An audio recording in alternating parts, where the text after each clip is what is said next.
Hi students, welcome to learning house by Haseena DSC classes. ఈరోజు మనం జీర్ణ వ్యవస్థ మీద ప్రాక్టీస్ బిట్స్ అనేవి డిస్కస్ చేసుకుందాం. ఐ హోప్ ఈ వీడియో మీకు నచ్చితే like and subscribe my channel, watch my videos. ఇలాంటి మరిన్ని వీడియోస్ కోసం నా ఛానల్ని సబ్స్క్రైబ్ చేసుకోండి. ఇక్కడ ఫస్ట్ బిట్ వచ్చేసి, లాలాజలంలో ఉండే లాలాజల గ్రంథులు ఏ స్థితిలో ఉంటాయి? స్వల్ప ఆమ్ల స్థితిలో ఉంటాయి.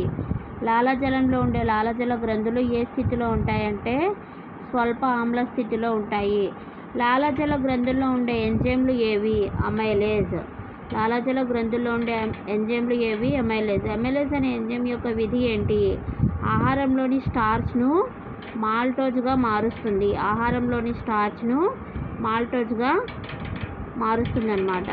అమైలేజ్ యొక్క విధి ఏంటి? ఆహారంలో స్టార్చ్ను మాల్టోజ్గా మారుస్తుంది. నోటిలోని ఆహారాన్ని ఏమంటారు? బోలస్. నోటిలోని ఆహారాన్ని ఏమంటారు? బోలస్ అంటారు. ఆహారం జీర్ణాశయంలోకి ఏ చలనం ద్వారా చేరుతుంది? పెరిస్టాలసిస్ చలనం ద్వారా చేరుతుంది. నోటిలోని ఆహారాన్ని ఏమంటారు? బోలస్. ఆహారం జీర్ణాశయంలోకి ఏ చలనం ద్వారా చేరుతుంది? పెరిస్టాలసిస్ చలనం ద్వారా చేరుతుంది. మలంలో ఉండే విష రసాయనాలు ఏవి? బైలిరూబిన్, బైలివర్జిన్. మలంలో ఉండే విష రసాయనాలు ఏవి? బైలిరూబిన్, బైలివర్జిన్.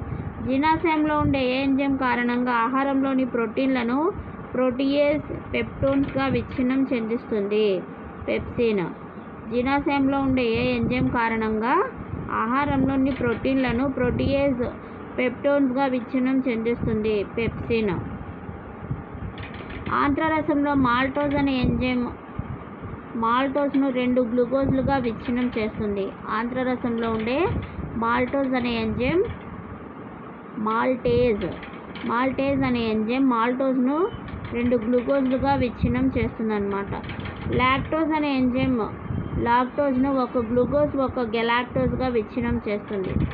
లాక్టేజ్ అనే ఎంజైమ్ ఏం చేస్తుంది? లాక్టోజ్ను 1 గ్లూకోజ్ 1 గెలాక్టోజ్గా విచ్ఛిన్నం చేస్తుంది. సుక్రేజ్ సమక్షంలో సుక్రోజ్ 1 గ్లూకోజ్ 1 ఫ్రక్టోజ్గా విచ్ఛిన్నం అవుతాయన్నమాట. సుక్రేజ్ సమక్షంలో సుక్రోజ్ 1 గ్లూకోజ్ 1 ఫ్రక్టోజ్గా విచ్ఛిన్నం అవుతుంది. ఎరిప్సిన్ ఎంజైమ్ సమక్షంలో పెప్టైడ్లు అమైనో ఆమ్లాలుగా విచ్ఛిన్నం అవుతాయి. ఎరిప్సిన్ ఎంజైమ్ సమక్షంలో పెప్టైడ్లు ఎలా విచ్ఛిన్నం అవుతాయి? అమైనో ఆమ్లాలుగా విచ్ఛిన్నం అవుతాయి అన్నమాట. ఆంత్రాలైపేజ్ ఎంజైమ్ సమక్షంలో డైగ్లిజరైడ్స్ అన్ని కొవ్వు ఆమ్లాలు గ్లిజరాల్లుగా విచ్ఛిన్నం అవుతాయి. ఆంత్రాలైపేజ్ ఎంజైమ్ సమక్షంలో డైగ్లిజరైడ్స్ అన్ని కొవ్వు ఆమ్లాలు గ్లిజరాల్గా విచ్ఛిన్నం అవుతాయి అన్నమాట. జీర్ణమైన ఆహారం అంతా చిన్నపేగులోని ఏ భాగంలో రక్తంలో శోషణం చెందుతుంది? ఇలియం. జీర్ణమైన ఆహారం అంతా చిన్నపేగులోని ఏ భాగంలో రక్తంలో శోషణం చెందుతుంది? ఇలియం. పైత్యరస లవణాలు ఏవి? Sodium, potassium, taurocholate, glycocholate. పైత్యరస లవణాలు ఏంటి? Sodium, potassium, taurocholate, glycocholate. నోటి కుహరంలో జీర్ణం కాని స్టార్చ్ ఏ ఎంజైమ్ మాల్టోజ్గా విచ్ఛిన్నం చేస్తుంది అంటే అమిలోప్సిన్. నోటి కుహరంలో జీర్ణం కాని స్టార్చ్ని ఏ ఎంజైమ్ మాల్టోజ్గా విచ్ఛిన్నం చేస్తుంది అంటే అమిలోప్సిన్ అనే ఎంజైమ్ మాల్టోజ్గా విచ్ఛిన్నం చేస్తుంది అన్నమాట. ట్రిప్సిన్, కైమోట్రిప్సిన్ అనేవి ప్రోటీయేజ్ పెప్టోన్లను పెప్టైడ్లుగా విచ్ఛిన్నం చేస్తుంది. ట్రిప్సిన్, కైమోట్రిప్సిన్ అనేవి ప్రోటీయేజ్ను పెప్టోన్లుగా పెప్టైడ్లుగా విచ్ఛిన్నం చేస్తుందన్నమాట. ప్రోటీయేజ్ అనే ఎంజైమ్ ఏం చేస్తుందంటే పెప్టోన్లను పెప్టైడ్లుగా విచ్ఛిన్నం చేస్తుంది. కొవ్వు క్లోమరసోలైపేజ్ అనే ఎంజైమ్ డైగ్లిజరైడ్స్ కొవ్వు ఆమ్లంగా విచ్ఛిన్నం చేస్తుంది. ఈ ఎంజైమ్ యొక్క మెయిన్ పని ఏంటి? డైగ్లిజరైడ్స్ కొవ్వు ఆమ్లంగా విచ్ఛిన్నం చేస్తుంది.